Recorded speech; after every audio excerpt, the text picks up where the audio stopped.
नमस्कार, आप देख रहे हैं महाकवरेज न्यूज। आज हमारे साथ जो मेहमान हैं, उनका नाम डॉक्टर एलिन रावत है। डॉक्टर एलिन रावत बापू महाविद्यालय में प्राचार्य रहे हैं। तो आइए डॉक्टर एलिन रावत जी से उनके जीवन के सफर को जानते हैं। सर, आपका महाकवरेज न्यूज में बहुत बहुत स्वागत है। आपका भी हृदय से स्वागत। सर, आपकी शिक्षा का सफर क्या रहा है?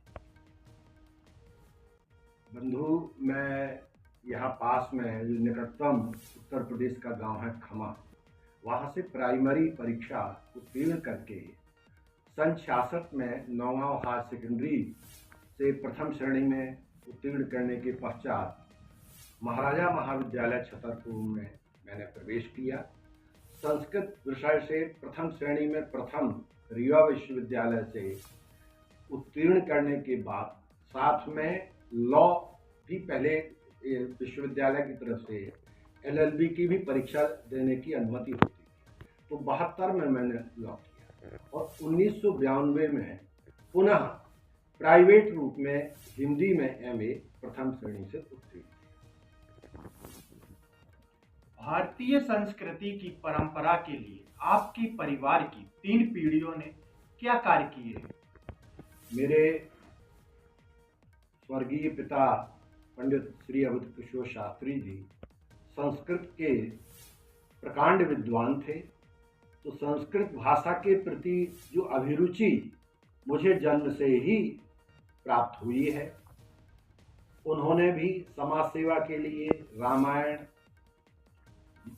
श्रीमद् भागवत के माध्यम से गांव-गांव में भारतीय संस्कृति का प्रचार किया।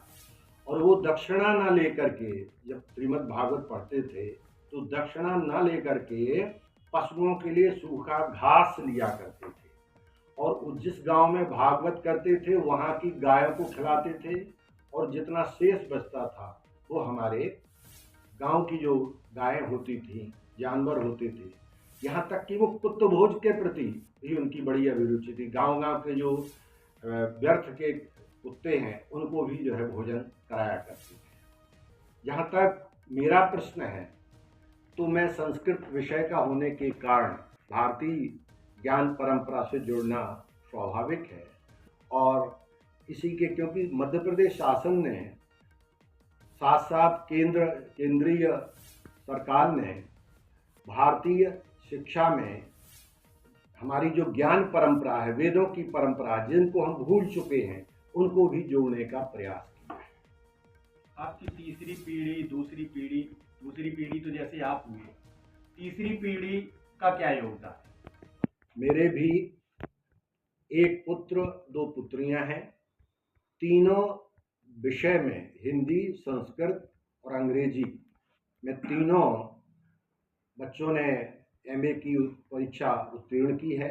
हमारा एक पुत्र जो है सनातन रावत, जो वर्तमान में धौरा ग्राम में हेडमास्टर हैं, वो भी इंग्लिश से MA और लॉ करने के बाद आज UP में सेवा दे रहे हैं।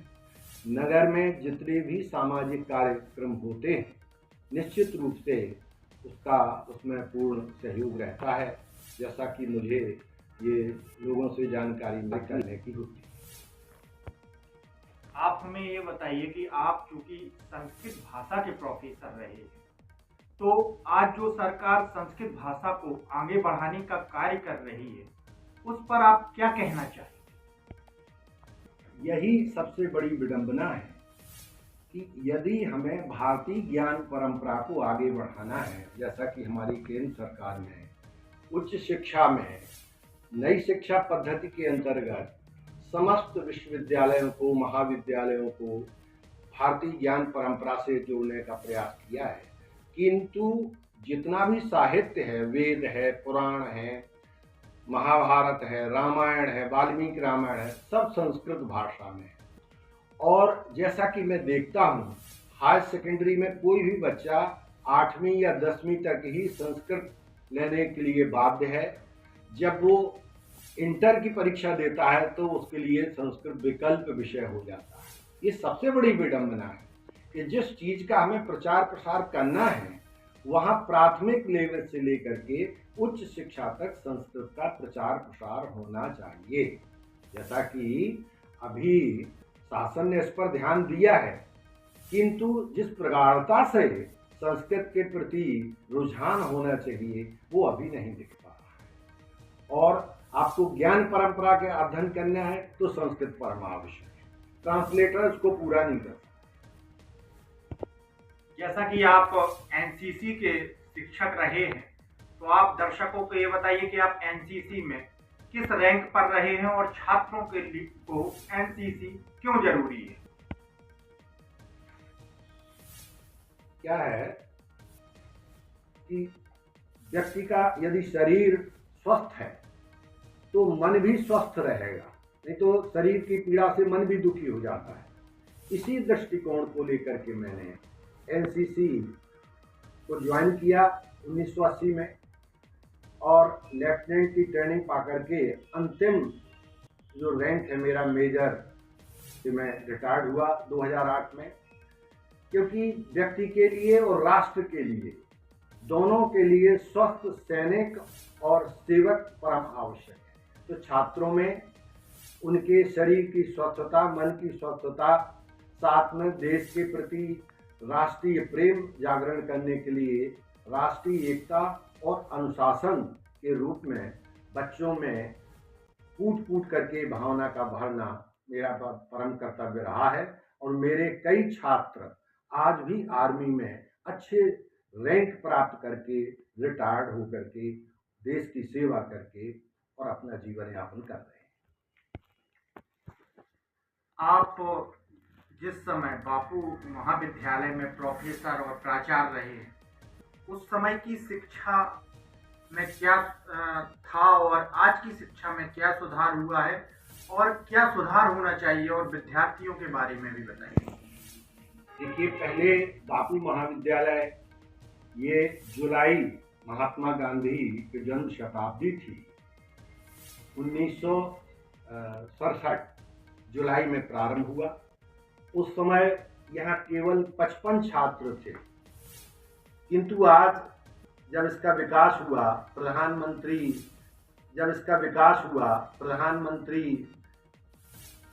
की योजनाओं से जुड़ गया, एक्सीलेंस बन गया, तो आज वहाँ 5,500 छात्रों की संख्या है।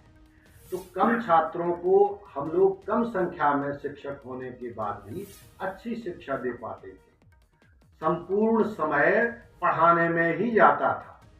एनएसएस, एनसीसी से सामाजिक कार्य, पूरा महाविद्यालय हम लोग अपने छात्रों से चारों तरफ सफाई करवाते, क्योंकि बापू महाविद्यालय में उस समय बाउंड्री नहीं थी, खुला महाविद्यालय था।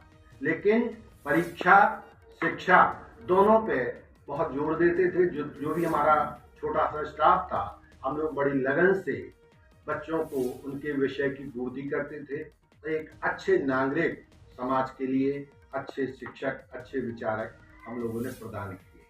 आज विकास संपूर्ण हुआ है, बहुत शासन खर्च कर रहा है, लेकिन जैसा बच्चों से सुनने को मिलता है कि जो मूलतः शिक्षा दी जानी चाहिए वो पीरियड उतने न लगने के बाद अन्य चीजें तो बहुत हो रही हैं। कई योजनाएं, कई प्रकार की ये कहना चाहिए ललित कलाएं, उसमें विधाओं में समय शिक्षकों का जाता है। तो इस चीज का ध्यान रखना चाहिए शासन को। जो हमारा मूल उद्देश्य शिक्षा, जिसके लिए जोर दिया जा रहा है कि हमारा प्रत्येक व्यक्ति सच में विषय का सही ज्ञान कर सके, उसकी मुझे थोड़ी कमी दिख रही। सेवानिवृत्ति के बाद लोग समाज सेवा के क्षेत्र में आ जाते हैं, इस पर आपका क्या कहना है? स्वाभाविक है, जब बड़े पदों पर व्यक्ति रहता है तो उसके सामने बहुत लोग जो है खड़े रहते हैं सेवक के रूप में, कार्यकर्ताओं के रूप में। लेकिन जब सेवानिवृत्ति होती है तो वो संसार से अलग हो जाता है। जबकि होना क्या चाहिए कि जो व्यवहार आपका नियुक्ति के समय रहा है, वैसा ही व्यवहार बाद में भी समाज के साथ रहना चाहिए। मैं स्वयं अपना अनुभव बता रहा हूं कि जब मैं प्राचार्य था तो एक ब्राह्मण बालिका उसके लिए विश्वविद्यालय का परीक्षा फॉर्म भरने आई, और खड़े होके सामने रोने लगी। हमने कहा बेटा क्यों रो रही हो, तुम्हें बीए की परीक्षा देनी, फॉर्म भर दीजिए। उस समय करीब 700 रुपये फीस लगती थी।